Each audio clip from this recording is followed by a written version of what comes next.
Welcome everybody. Tonight we're going to talk about the grant application that the town is preparing to provide additional sidewalks and trail connections to our existing inventory that we have here in town. Let me start by saying that I'm Ron Brand, Director of Planning and Development. And I've been working on this grant with MRB people, Lance Burbank over there, a Victor resident, and Mr. Herman David, who is a Farmington resident. So welcome, gentlemen. Sidewalks were first constructed in the town of Farmington, as best as we can recollect, for public use when the state DOT did the intersection improvements for routes 96 and 332, and that was in 1994, which was then followed in 1999 with the construction of Route 332 and the installation of sidewalks along the west side. The routes 96 and 332 project provided sidewalks along a portion of the south side of State Route 96 between Tops and the intersection with State Route 332. It also included a short section on the north side of Route 96 between McDonald's and the intersection. Then along both sides of Route 96 east of 332 to Beaver Creek Hook Road, and then along the north side of 96 to Glen Carlin Drive, where it stopped.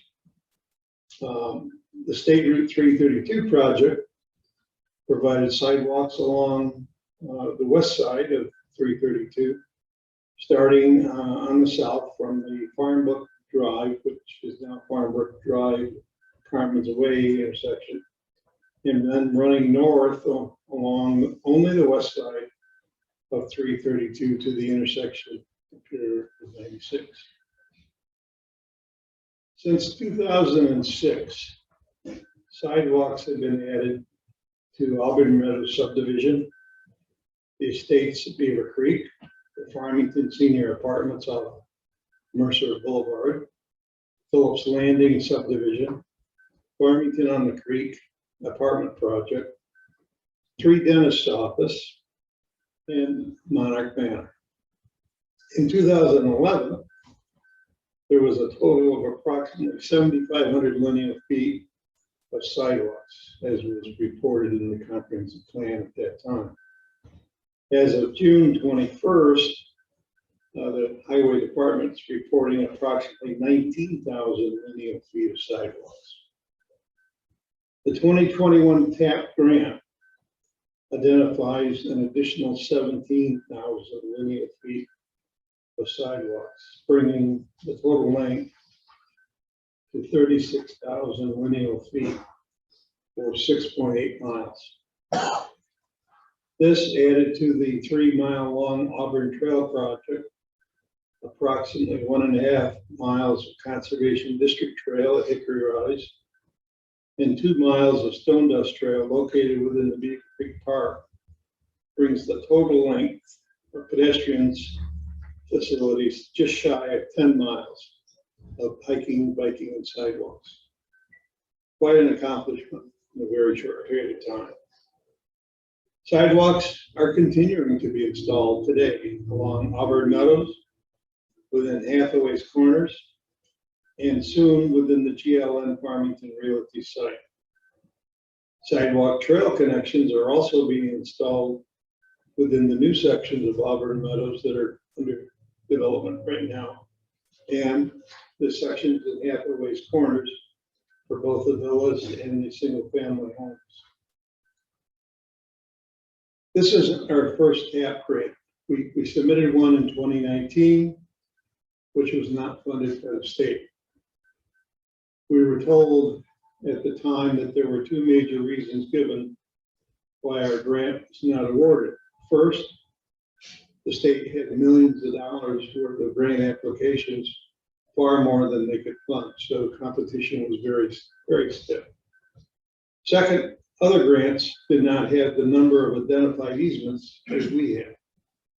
Going into this for the first time, for sidewalks, we had a number of easements that, with the state's desire to see construction begin and end within 2 years of awarding a contract, the granting of approximately 15 easements at that time during this 2-year period was a detriment, according to the state, because they didn't see how we could accomplish that within the period of time provided for under the grant.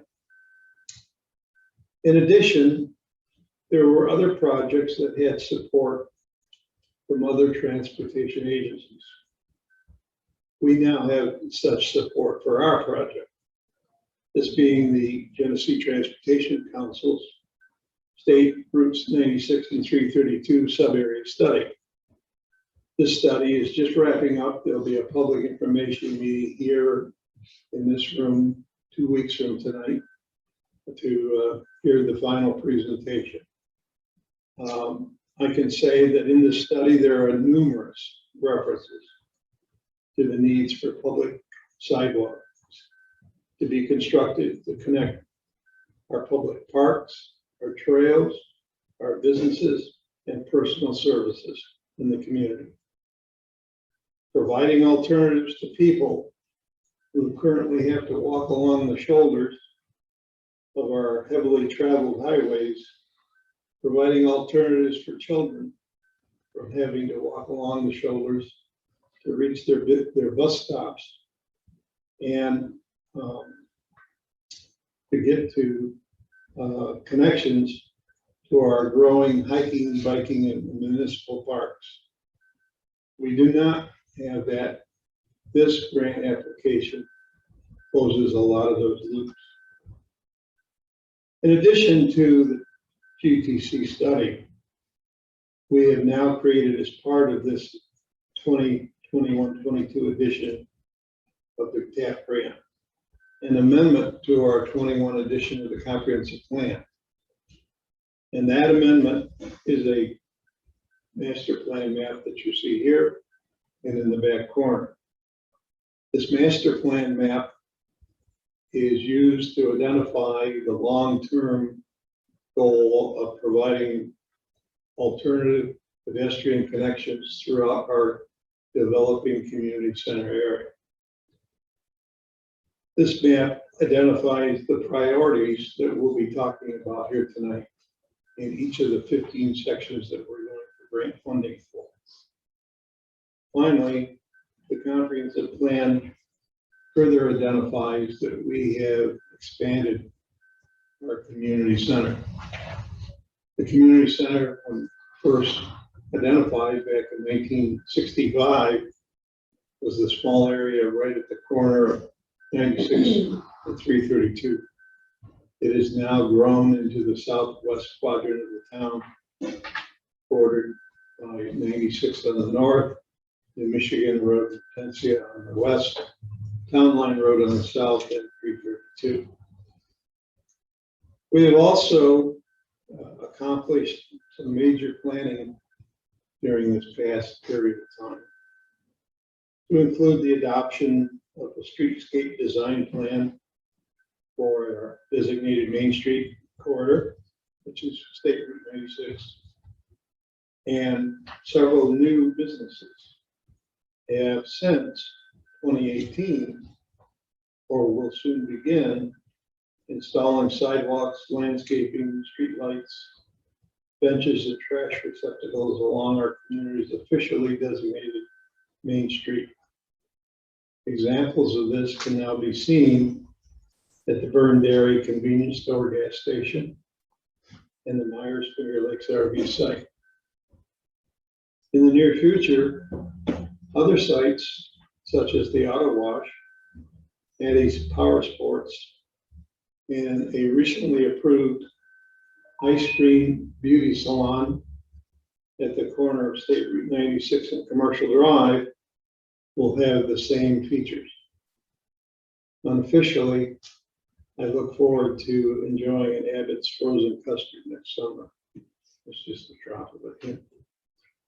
Now, let me identify the 15 priority sub areas, which are displayed on the handouts that we have available at the doorway, and also on each of the maps over there on the wall.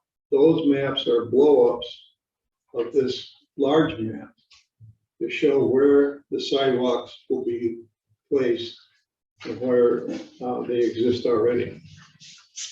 The first area, and this is not in any way to be contrived as a ranking or prioritization, if you will, of the sub areas.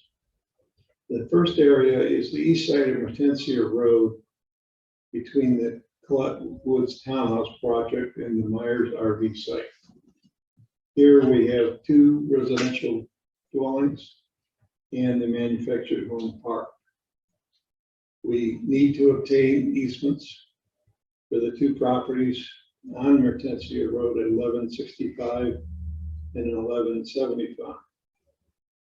A condition of a recently issued operating permit for the Farmington manufactured home park requires them to file a sidewalk easement across the frontage of their property along the east side, thereby making the connection. This section is about 1,520 feet long. Secondly, on the west side of Hortensia Road, between the auto wash at the corner of 96 and Hortensia and the intersection of Elizabeth Way, there are 5 properties, a total of 910 lineal feet, and sidewalk easements have been obtained for all 5 identified, so no additional easements are required in that area.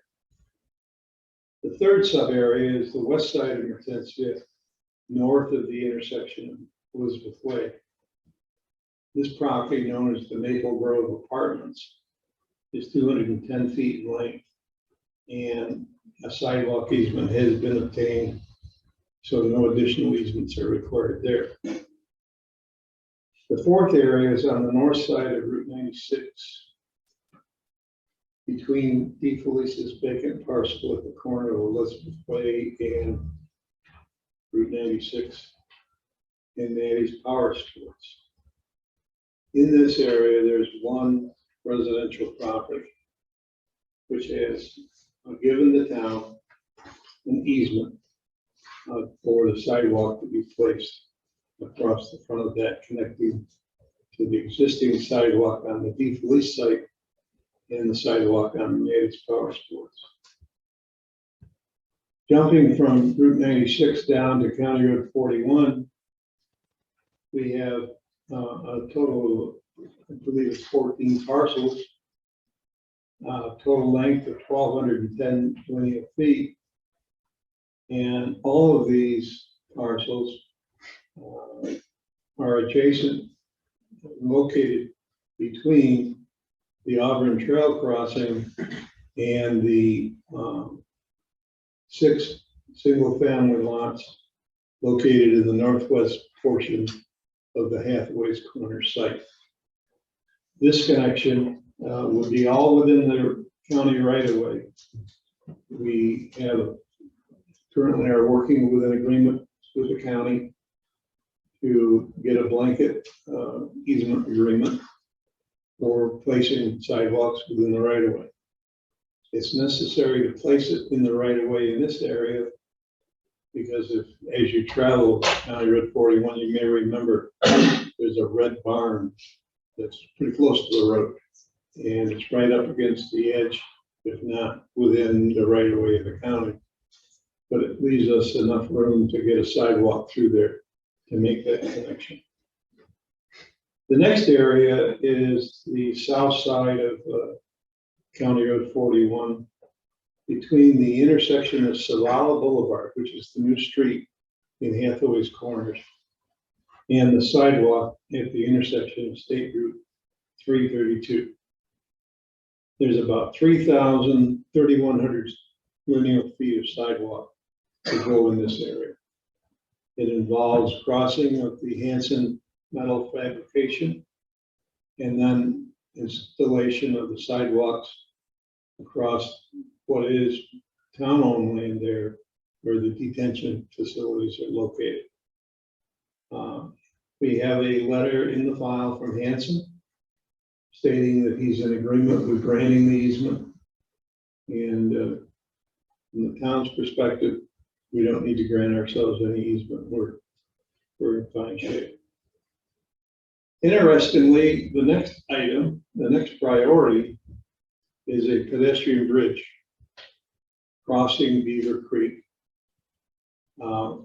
where it crosses County Road 41 on the south side.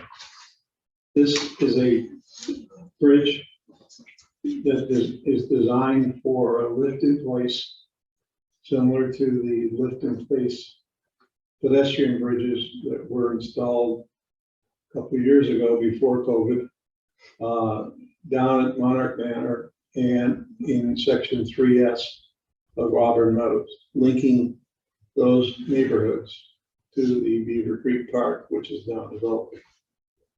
The town engineer has estimated the cost for installing this bridge, and it's listed in the next to last page of the handout. All work, including DEC approvals, was completed within 9 months of contract award previously, and we had no reason to believe that it can't happen again with this one bridge. Previously, there was 2 bridges. Next is sub-area 9, which is on the north side of County Road 41, between the intersection of State Route 332 and Beaver Creek.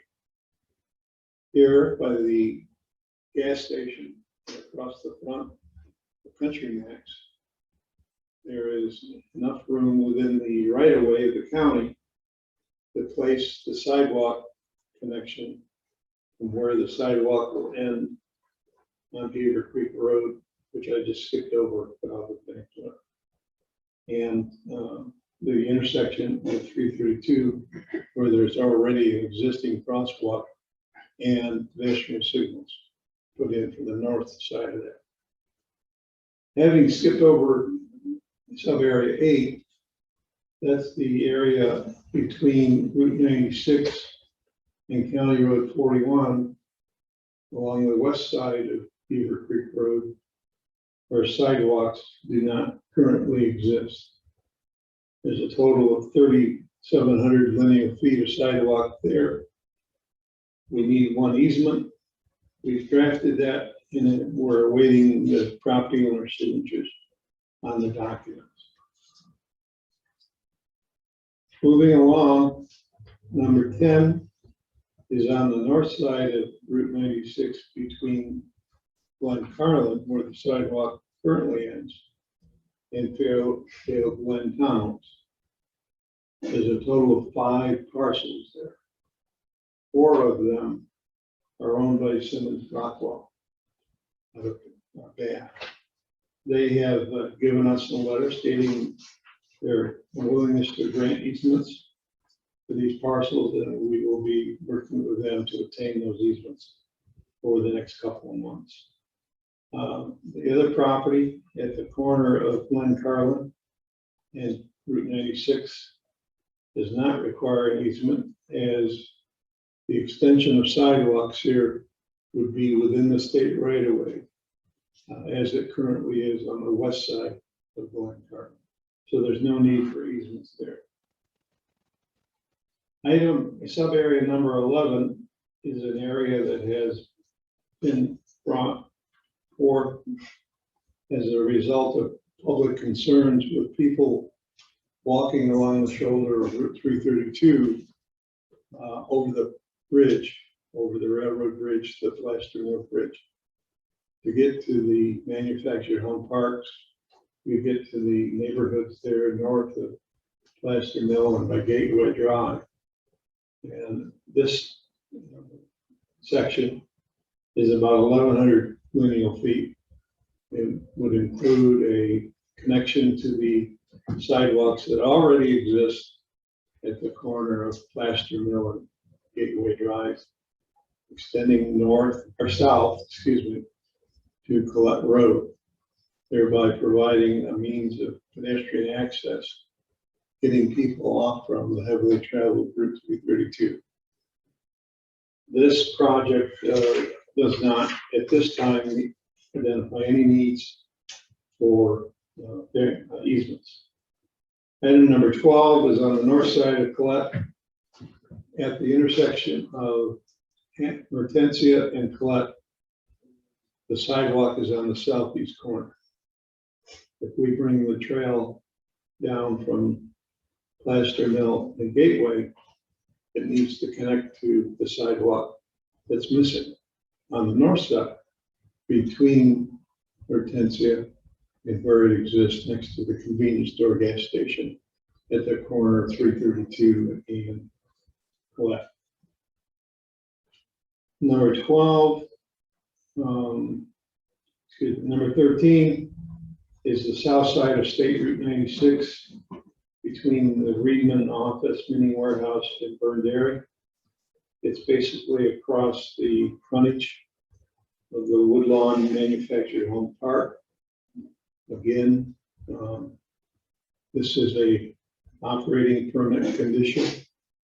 3 months from July, they have to have issued us the easement for that sidewalk. And Dan said that that's all in the works, so we're in good shape there. Number 14 is the east side of Hortensia Road, south of 96, the Creek View Trail. There's a section of sidewalk that we need there. All of that, that's approximately 917 feet. All of that is within the highway, the rights of way of the town-owned road, and also within the right of way of State Route 96 at the intersection. Item number 15, or sub-area 15, is on the south side of State Route 96, between Hortensia Road and the entrance to the Farmington Market Center site, where the tops building is. Now, there currently aren't sidewalks there, and this is about 250 linear feet. So, in summary, we're looking at approximately 17,000 linear feet of sidewalks, 350 linear feet of bridges, and we have estimated construction costs of $1,020,000 for the concrete sidewalks with the pedestrian crossing signals that will be needed, the sidewalk ramps, and the crosswalk striping. The cost of the pedestrian bridge right now is estimated at $315,000. The engineering design to meet federal highway requirements, $355,000. Construction inspection services. Have to have everything inspected to get reimbursed. That's a $180,000 figure. Project administration is involving contracts, easements, secret documents, and the contingency for a total of $1,996,800. That's a big chunk of cheese right there. $2 million project. Fortunately, TAP grant is a matching grant with federal share of 75% and town share of 25%. That's a typo on my part here when I said 5. No wonder you were so happy with me. Yeah. The federal share of the project right now is $1,497,600, and the town share is $499,200. So for every $3 that the feds put into this project, we have to put in $1. Key points to take away from tonight's presentation. Yeah, we do have a much better approved project this time, and we still need easements. But we're nowhere near as many easements as we did in 2018. Here are the important deadlines. Okay. A preliminary application has to be submitted to the regional office of the DOT by 5 p.m. on August 17th. The regional office will review the grant application, identify strengths and weaknesses and things that we need to work on during the next month. September 29th at 5 p.m. is the cutoff. Anything that's not submitted electronically to the state at that time doesn't get considered. So we have a lot of effort to do here between August 17th and the 29th to fine tune and tweak all these figures, all these dimensions, all these locations for the construction, make sure that we're correct. So what happens after September 29th? First, the period of October through December, we've been told, is when the applications are reviewed in Albany and ranked in Albany. And then between the end of December and February of next year, the blessing occurs to the grants, and announcements are made tentatively in February. That begins the process of executing the contract with the state and federal government, getting all the I's dotted and the T's crossed, the final figures committed to by the town board. Then during the summer, fall, the town goes out and solicits proposals from engineering firms for preparing design specifications for the construction of each of these 15 sections and inspection services, so that an inspector is on site every time the concrete slab is poured.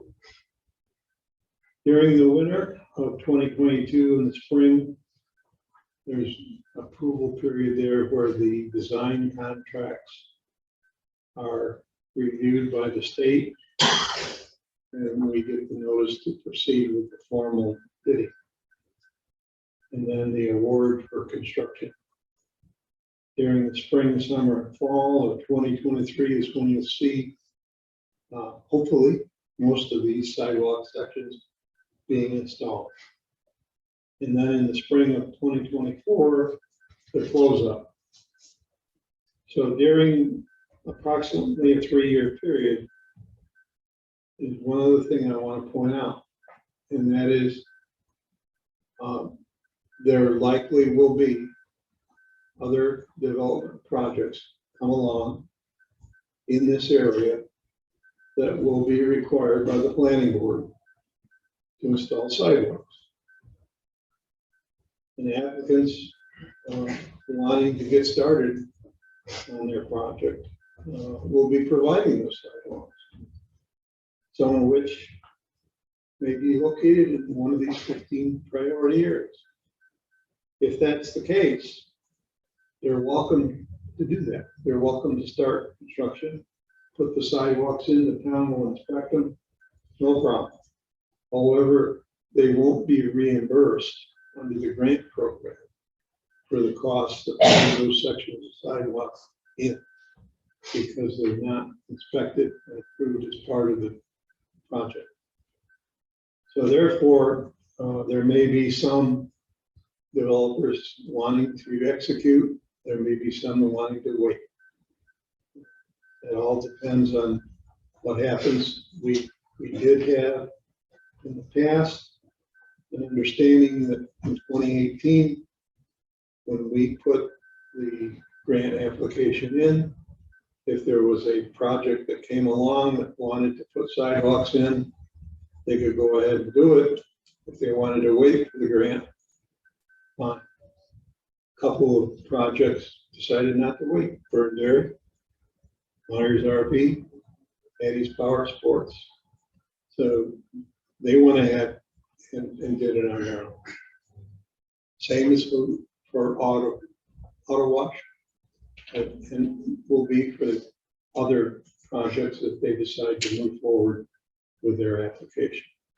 So what happens if, for example, in sub-area 3, somebody puts in those sections of sidewalk, and now we've got extra money left because we're not going to spend it in sub-area 3.